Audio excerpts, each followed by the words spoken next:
Joining us now is the national co-chair of the Biden presidential campaign. She is the Delaware Democratic Congresswoman, Lisa Blunt Rochester. Congresswoman, thanks for joining us. We appreciate it here on the Hill on NewsNation. Thank you for having me. Thank you for having me. Glad to be on.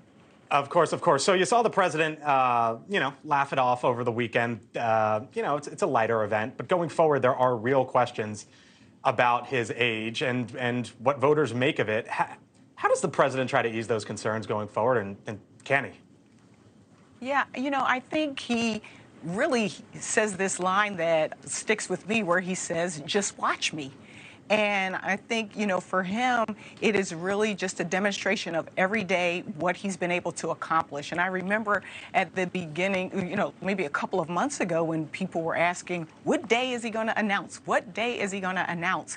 And I remember saying to a reporter, people are going to judge him not on the day he announced, not that one day. They're going to judge him on all that he's accomplished, even in the past 2 years. And so I think, as he said, it's real, people saying this and their concerns, but he's just said, just watch me.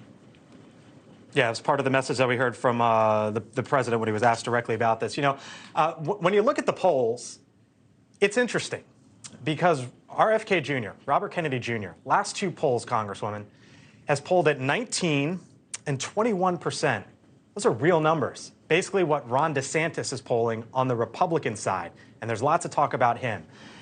How should the president handle this? And do you think that he needs to debate RFK Jr.?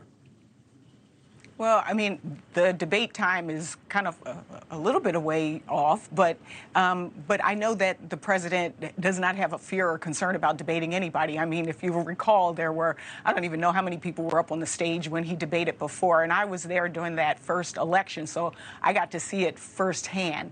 I think that, one of the things that he has been very clear about, and he said this in the last election, is that he will fight to earn everyone's vote. He doesn't take anything for granted, regardless of the fact that he's already accomplished so much. He believes that it's important for us to not just tell the story, but show people what he's actually done. And that's why. Do you think, though, that the two should eventually be on a debate stage together?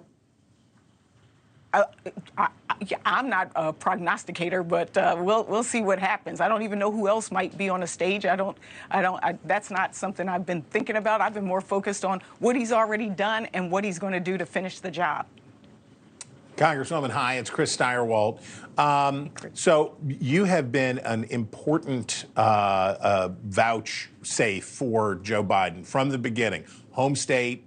You have stood up for him. You have been his advocate here in Washington. You're going to have some work to do, maybe, when the debt ceiling deal eventually comes through. I know we're a long way from the finish line on that, and there's a lot that's got to happen. But you may find yourself in the position of having to tell your fellow Democrats, hey, we're going to have to make some concessions here. We're going to have to do some stuff on that. How does the president's clout, how does the president standing with his fellow Democrats, how does that impinge on his ability to make a deal and to get something that Democrats will join him standing behind?